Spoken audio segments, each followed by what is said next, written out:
is a law school graduate with a Juris Doctorate degree. She's a certified transformation specialist and a certified therapeutic art coach. She's also an ordained New Thought minister.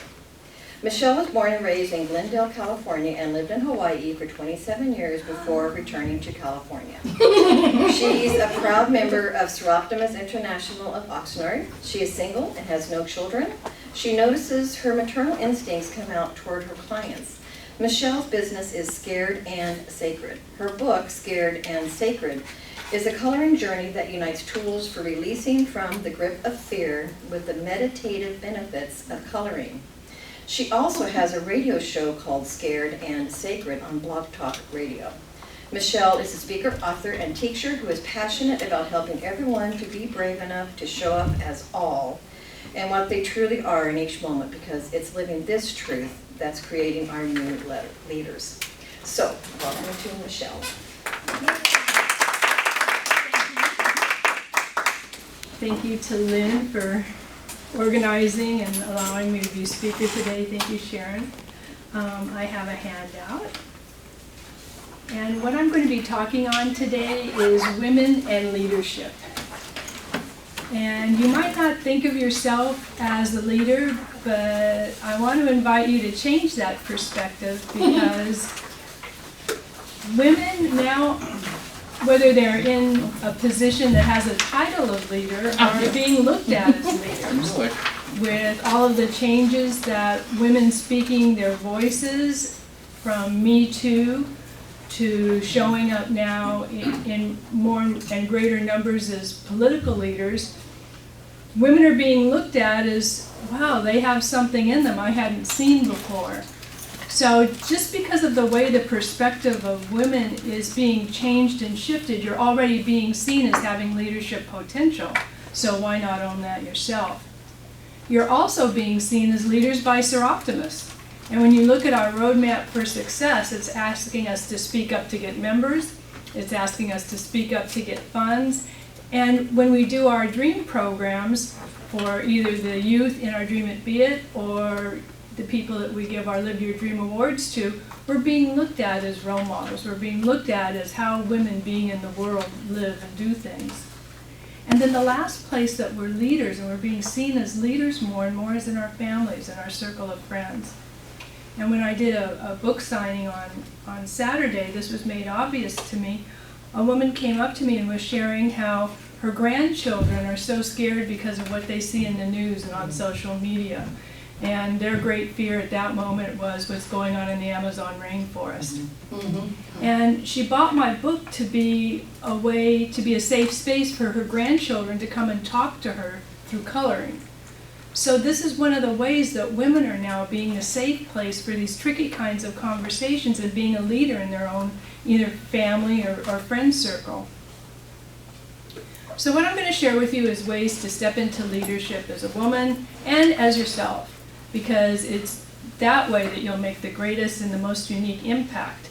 And as you see from the handout that I'm sharing, my approach spells out the word lead. Mm-hmm.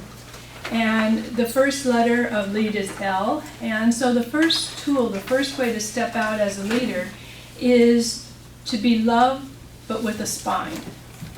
And there are 4 ways that you do that. First is I'd like to share with you a definition of love that I use and that made a huge, big impact on my life.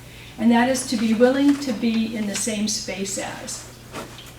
And when I first heard this definition from my mentor, Gay Hendricks, he wrote the book, Learning to Love Yourself, I thought, wow, yeah, that's right. That's what I believe love is. And then I realized, wait, I don't actually know what that means. It was one of those things where it felt true, but it took me a while to realize, okay, this space that we have to be willing to be in the same space as is the space of our attention.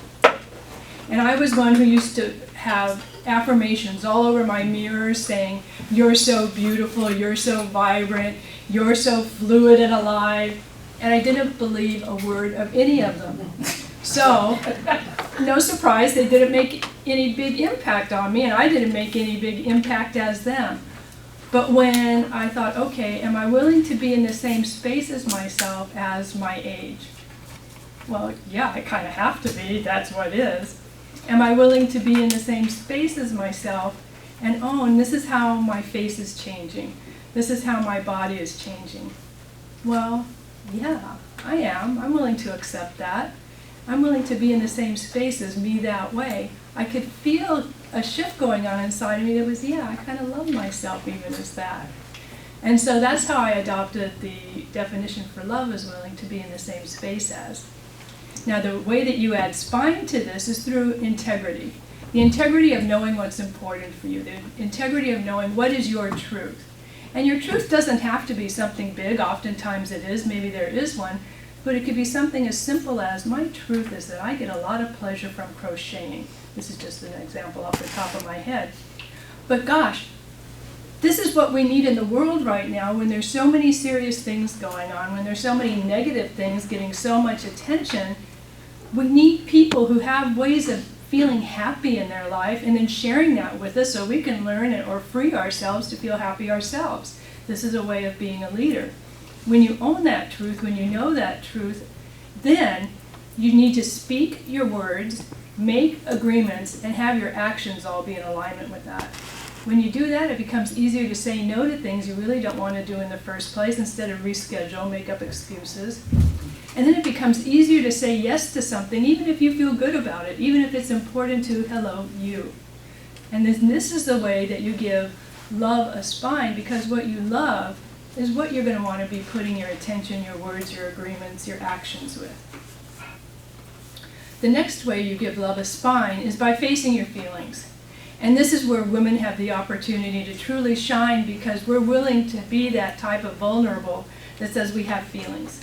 And it's a natural part of being a human being. Everyone has them, but women are the ones who are willing to say, yes, I'm having a feeling right now. And if we can get to the point, and this is where women as leaders are really going to shine, where we can say, I feel scared right now, but I want you to know I'm going to say this anyway.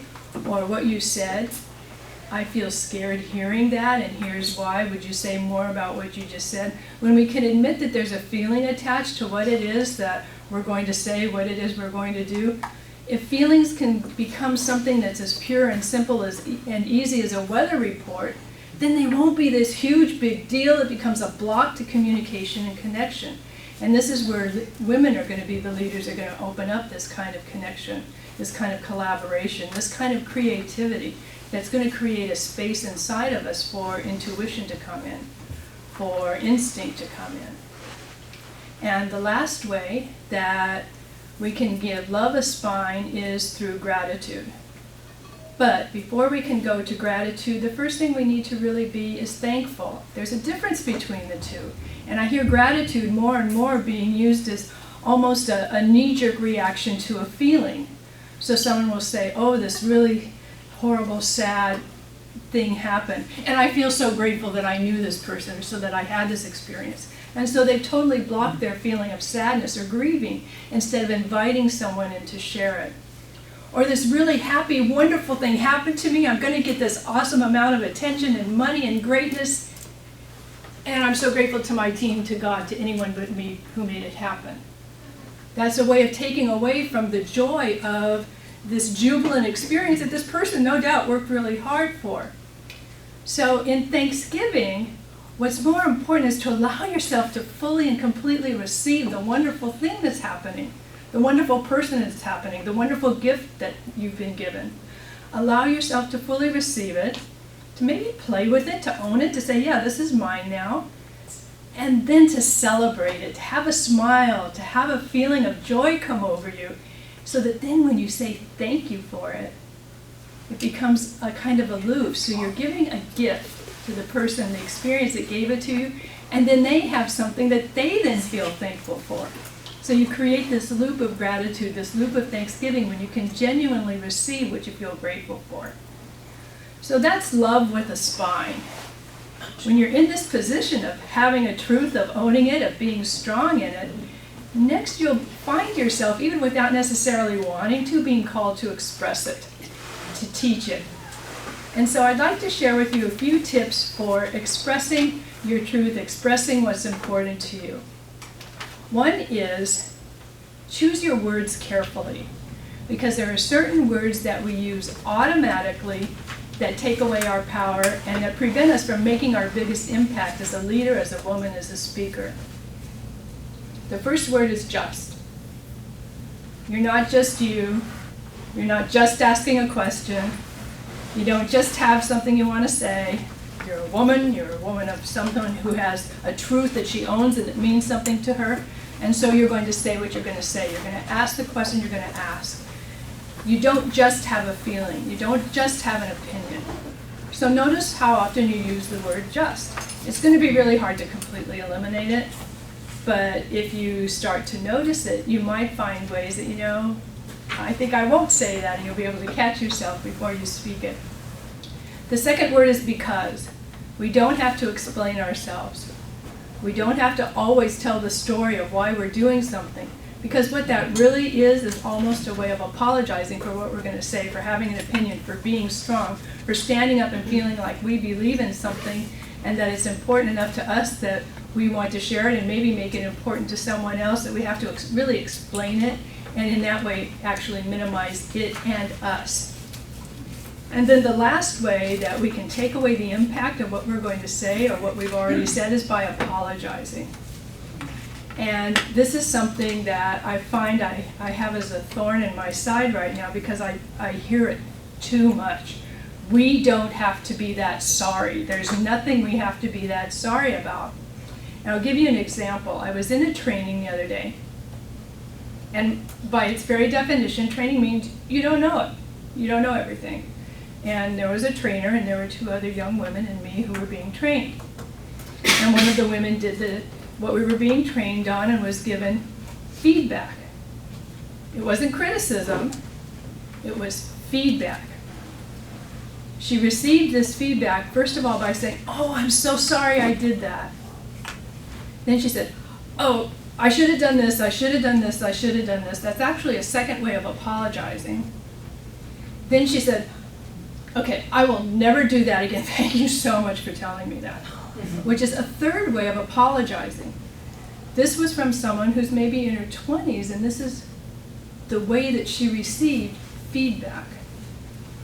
We don't have to be that sorry. That doesn't mean we don't make mistakes. That doesn't mean we're perfect. We do make mistakes, and sometimes those mistakes do have an effect on someone else. It's okay to say, "I'm sorry." It's okay to say, "I did this, and it caused this," and take responsibility for it.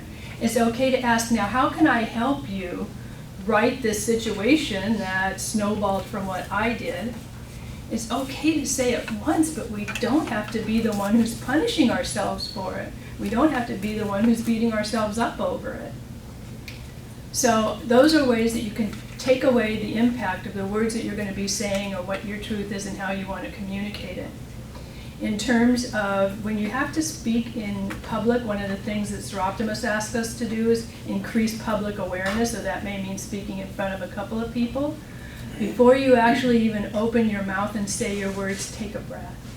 Take a breath that goes all the way into your belly, because that's where fear lives. That's where those butterflies are, that's where the knots are. So take a breath, let your belly become totally unwound and a little bit more relaxed. If you need to, go ahead, speak your truth. I need to take a breath right now because I'm feeling scared. And as a public speaker, that can actually be a pretty good opening.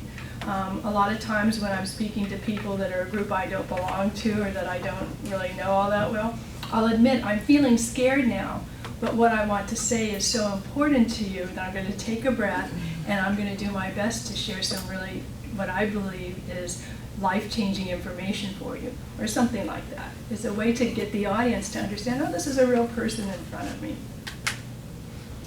The next letter in lead is A, and that stands for attention. Now, attention is actually your superpower, especially today where so many people, so many of us, including me, get sucked in by what's going on our phone or maybe our tablet. And we get into the mindset that here's where my friends are, here's where my community is, here's where my source of connection is.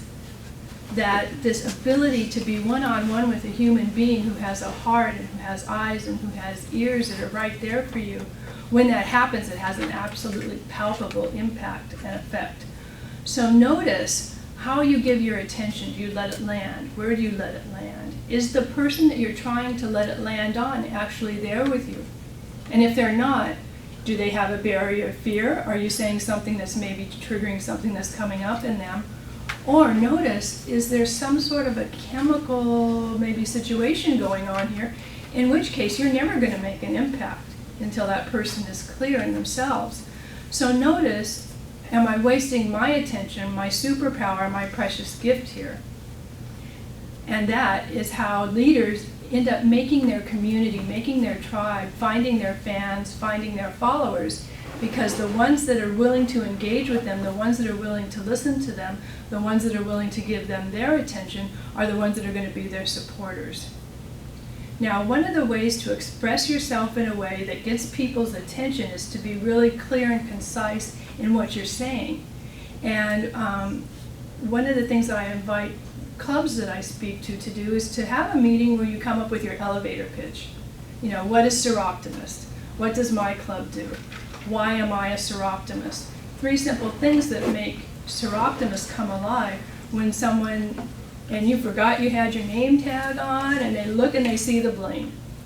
And they say, wow, where did you get that beautiful pin? What kind of a group is this that has a look like this going on?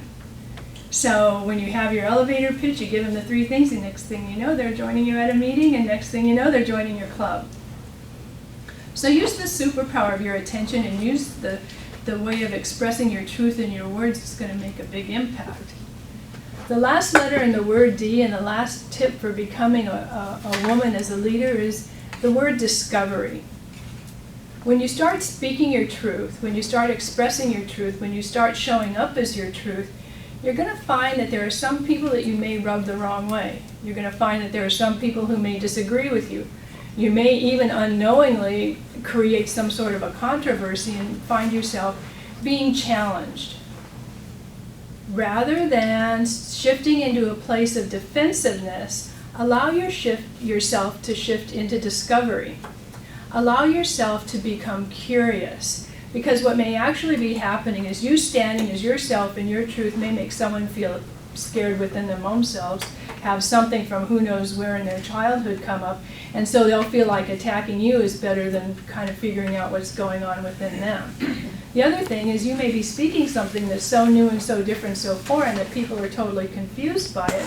But if you go defensive, then you won't be able to have the conversation that brings that out.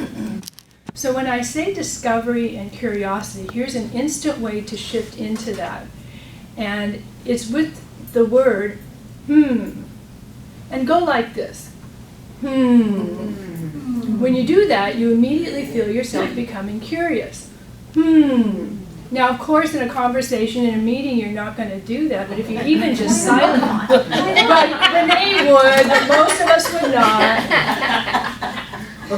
But if you just kind of, even within yourself, go, that'll change your energy to where you can go, well, I don't understand why you're saying that. Could you tell me more about that?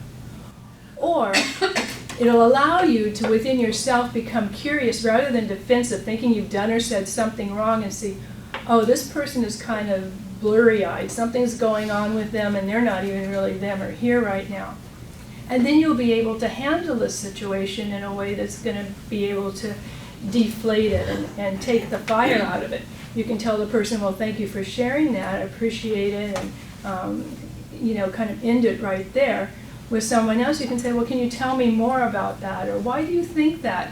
And invite this connection that involves feeling safe to express what's going on within them. If this is happening within your team, it's going to make it an awful lot easier for someone who's watching this to feel like, oh, I can share my opinion now, and they may have the new way of thinking that's going to change everything for the better. So think of D, when you feel like you're being challenged. And again, this can be in a professional or even a family way, because sometimes it's the conversations with our family that get us the most triggered. So those are my tools for stepping out in leadership as a Seroptimist, and stepping out in leadership as a woman. As a way of thanking you for giving me this opportunity to share with you today, to be here today, I have a book, Scared and Sacred. And it is tools and inspiration in a text for getting out of the grip of fear. It's coloring, and then it's also some journaling pages so you can go within and connect with yourself. I'm selling it for $20, and then $5 for each book I give back to the club. And if anyone is interested in what I do in terms of either getting out of the grip of fear or stepping further into leadership, I'm offering the gift of a 1-hour session with me to see if I can be of benefit to you and support you. Well, Michelle, could you talk a little bit more about that book and like show us? Sure. I'm a little unclear on that, so. So here's my book, and this book is a collaboration with my nephew Brent, who thinks he has absolutely no artistic talent. I just flipped to this one. And this is a book that has, what I see, one of the ways I see this book being used, and would love to see this book being used, is as a, for example, a two-hour workshop is right here. Here's a coloring exercise. And then here's a text that could then, if you have your own tools and exercises, but this right here, these words bring up another exercise. So for example, on this page, to be willing to be in the same space as and to live in alignment with what is true for us allows us to see a difference between responsibility and reacting. So that right there, you add an opening, an icebreaker, you add a closing at the end, you add a bathroom break, and you've got a 2-hour workshop.